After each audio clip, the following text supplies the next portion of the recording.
Diálogos del pensamiento.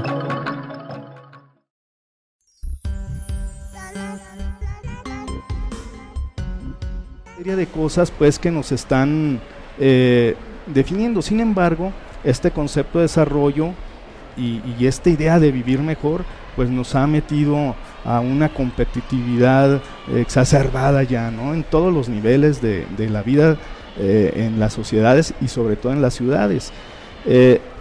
El buen vivir es una alternativa a esta idea de desarrollo. Fernando Guanacuni es un intelectual boliviano que ha promovido y ha estudiado todas estas cuestiones. Él nos dice que bueno, la cosmovisión es algo que tiene que ver con sentir, percibir, expresar y proyectar el mundo y la vida, ¿no? El mundo es donde se generan muchas relaciones de carácter social, relaciones educativas, jurídicas, económicas, pero también estas relaciones van estructurando un estado, ¿no? ¿Cómo pensamos nuestro estado, ¿no?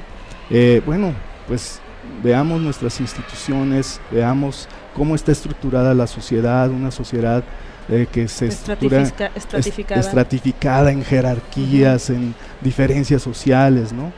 La idea es cómo cambiamos esto, cómo transformamos esta cuestión que tiene que ver pues con una sociedad-estado. Y tendríamos que verlo a partir de una cosmovisión comunitaria, como dice Guanacuni, ¿no? Pero, ¿cuál sería? Primero tendríamos que reconocer como ese paradigma occidental, ¿no? El paradigma occidental se basa desde el que nosotros partimos, desde ¿no? el que nosotros vivimos, ¿no? O sea, somos sociedades occidentales u occidentalizadas, ¿no? Y ese paradigma occidental pues se centra mucho en el individualismo extremo, ¿sí? Vivir mejor implica pues deseos, todos queremos vivir mejor, pero ¿qué tenemos en el referente de vivir mejor? Bueno, pues tenemos la realización personal a partir de nuestros estudios, tener una casa, tener un coche, tener un buen empleo, poder salir de vacaciones, poder contar con la tecnología más reciente, poder tener dinero, ¿sí? Con la promesa de que todo esto nos va a llevar a la felicidad, exacto, a la tan ansiada felicidad, ¿no? Exacto, finalmente esto se traduce como en ese discurso que pues es parte de esa idea de desarrollo, que es la felicidad, ¿no? Pero ¿qué es la felicidad, Ángel? Bueno, ¿cómo podemos entender? Yo puedo ser feliz sin tener dinero, por ejemplo, pero hay quien no lo va a percibir así, ¿no? La felicidad es un concepto que ha tenido, se ha utilizado desde distintos planteamientos y se ha explotado. De hecho, el buen vivir apunta hacia la felicidad, pero otro tipo de felicidad no centrada en estas visiones que tienen que ver con el consumo, que tienen que ver con esta cuestión del individualismo extremo, ¿no? También en el paradigma occidental sí habla de colectividad, se habla de un colectivismo extremo, pero el bienestar aquí se plantea en el ser humano solamente, ¿no? No se pregunta, por ejemplo, por la naturaleza, ¿sí? ¿En qué consiste este colectivismo que se aplica desde Occidente? ¿Cómo sí, lo podemos, dónde lo vemos, cómo lo podemos entender? Pues veamos nuestras ciudades, veamos nuestras sociedades, ¿no? Cómo se estructuran. Son colectivismos en donde se busca sí el bienestar de todos a partir de generación de políticas que tienen que ver con que todos podamos alcanzar ciertos objetivos. Yo creo que desde la ciudad tenemos que empezar a tener una relación con la naturaleza, es decir, está ahí, es gratuita y está viva, ¿no? Entender eso nos va a permitir tener otra relación, ¿sí? Y no las relaciones que vivimos actualmente, pues, o sea, la naturaleza es algo para que hay que explotar simplemente, para un recurso más.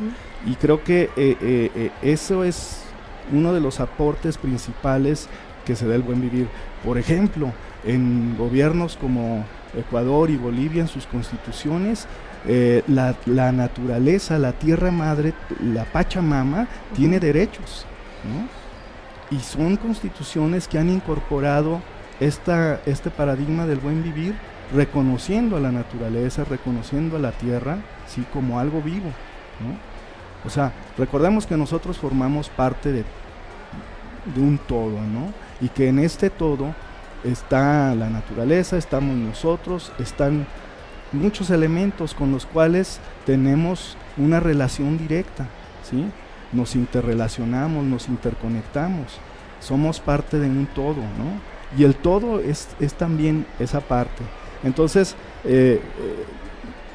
darle derechos a la tierra, por ejemplo, pues suena algo loco, ¿no? Claro. Desde nuestra cosmovisión occidental, en donde la tierra es algo inerte, ¿por qué algo inerte tendría que tener derechos? ¿Y en qué consisten los derechos que se le otorgaron a la tierra? Bueno, tienen que ver con, por ejemplo, cuidarla ante situaciones de depredación, ¿no? De contaminación. Alguien que contamina puede ser demandado para que pare esta contaminación. Nosotros tenemos ejemplos aquí en México, ríos contaminados, y bueno, todo tiene que ver con que se van a pagar daños y ya. Finalmente el dinero repara el daño. Pero ¿qué pasa con todo lo que se destruye? ¿Qué pasa con todo aquello que se ve afectado por generaciones incluso, ¿no? El dinero no lo paga todo, ¿no? Y no debemos pensar que el dinero va a ser la base de construcción de todo, porque incluso las propias relaciones entre los seres humanos se pueden ver afectadas, ¿no? Básicamente, entonces, estos derechos consisten en proteger la naturaleza del hombre, ¿no? Sí. Bueno, sí, pues... sí, y atender cuestiones que tengan que ver, porque son vitales, pues. O sea, aquí se vuelve importante un principio de corresponsabilidad, pero también de interdependencia. Entonces, me parece que aquí lo importante y la gran diferencia tiene que ver con la comunidad. ¿Y cómo entendemos la comunidad? Pues los pueblos indígenas originarios lo van a entender como unidad y estructura de vida conformada por lo visible, que son personas, animales, plantas, montañas, ríos, mar, ¿no? Y lo invisible, es decir, con lo ancestral, con la espiritualidad. Yo creo que la base espiritual es fundamental y hemos dejado de atender esta cuestión. Sí, fíjate que me llamaba la atención justamente en los sondeos, en las respuestas de estos chavos en el Cooks, que nadie me hizo referencia sobre en qué ellos qué consideraban el vivir bien. Nadie hizo referencia a una cuestión espiritual o a una cuestión de relación con el medio ambiente. Y justamente leía una nota por ahí que en un país, no recuerdo exactamente, pero era un país oriental, hablaban de que se va a establecer la meditación como clase obligatoria en la educación primaria. Yo creo que la meditación es importante porque nos vuelve a nosotros, ¿no? Es importante que nosotros nos demos una pausa, nos demos un momento para nosotros, meditar, reflexionar en lo que a diario vivimos, nos enseña pues a encontrarnos, ¿no? Pero encontrarnos no solamente en lo personal, sino también con nuestro medio, con la naturaleza. Incluso viviendo en lo urbano nos enseña pues a entender ese medio en el cual vivimos, pero también a los otros, ¿no? Y yo creo que por ejemplo, en el sentido comunitario sí tiene mucho de estas cuestiones. La comunidad en Occidente se entiende de otra manera. En Occidente la comunidad es una unidad y una estructura social centrada específicamente en los humanos. Y nuevamente, ¿dónde está la naturaleza? ¿Dónde está aquello los vivo que sí, es? Exacto, con, ¿no?, lo que compartimos finalmente, ¿no? Sí, y hay una palabra importante, quechua y aymara, que va como a ligar todas estas relaciones desde esta idea del buen vivir, que es aini, ¿no? Que tiene que ver con la complementariedad, ¿no? Y desde esta idea de aini y complementariedad, pues se debe tener una conciencia de que todo vive, ¿no? de que todo está conectado, de que todo está interrelacionado y por lo tanto emerge el respeto y el cuidado a todo, ¿no? O sea, si sabemos que somos parte de la naturaleza, pues al sabernos parte de la naturaleza, no dominadores de la naturaleza, sino iguales, pues la respetamos.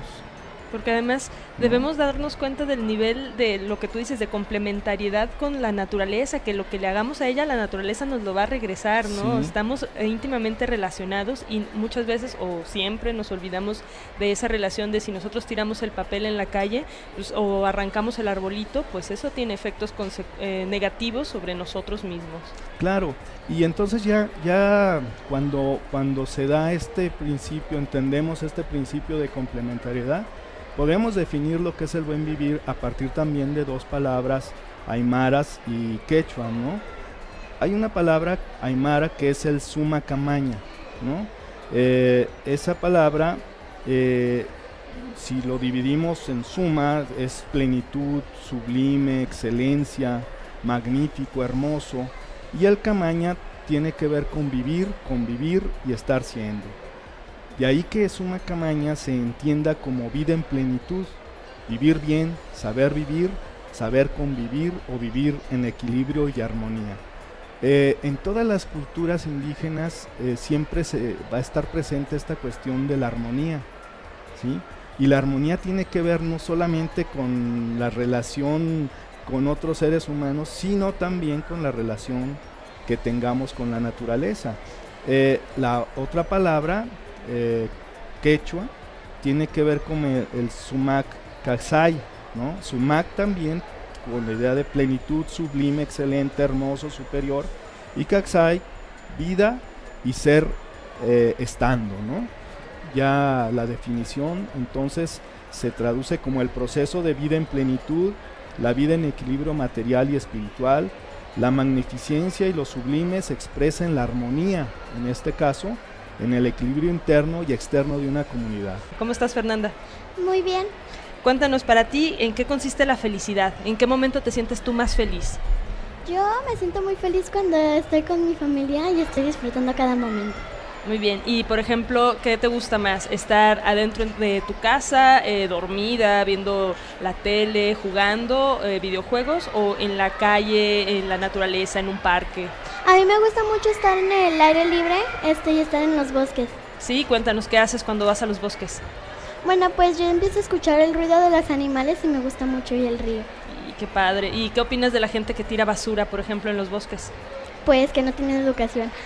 Bueno, pues muchísimas gracias, Fernanda, por acompañarnos y por decirnos para ti en qué consiste la felicidad. ¿Qué te hace feliz? Me gusta mucho el espacio. Me Sí. dio gusto que se tratara papiroles del espacio. ¿Sí? ¿Te encanta a ti el espacio? ¿Te gustaría viajar al espacio? No, sí me encantaría. ¿Sí? ¿Eso te haría muy feliz? Sí. Entonces, ¿a ti qué te hace más feliz? ¿Estar en tu casa, estar en el parque o irte al espacio? Pues la verdad me gustaría mucho ir al espacio, pero o sea, yo no quiero ir, No. pero me gustaría, porque Ajá. porque ahí es un poco peligroso, porque si tengo miedo que si un día se me acaba el aire de aquí, me muero. Oh, sí, eso es peligroso, Leonardo. Y cuéntanos, ¿qué actividades haces cuando estás feliz? ¿Te pones a cantar, a bailar, te duermes, comes? ¿Qué haces? Pues la verdad, yo solo cuando estoy cansado me acuesto en la cama y todo el rato estoy jugando videojuegos, o YouTube en el teléfono, en el iPad de mi mamá, Ajá. o en el Nextel de mi papá. ¿Y no te gusta salir entonces a correr al parque?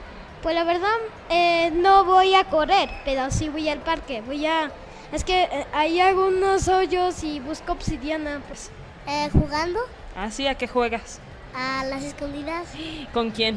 con mis primos. ¿Sí? ¿Y ganas o pierdes? A veces gano y a veces pierdo. ¿Y aquí en Papirolas te estás divirtiendo o no? Sí, ¿Sí? ¿Qué es lo que más te ha gustado de visitar por aquí? los columpios. Ah, sí. ¿Y cuando vas al parque no te subes a los columpios? Sí, ¿Sí? ¿Te gusta ir al parque? sí. Invita a todos los niños que nos están escuchando a que vengan a Papirolas. ¿Te gustó a ti Papirolas? Sí. Invítalos, diles que vengan. ¿Sí? Sí, Bueno, mándale saludos a tus papás. ¿Andan por aquí? sí, ahí está. Ah, pues diles un mensaje. Hola, pa. Hola, ma. Bueno, gracias por acompañarnos, Donovan.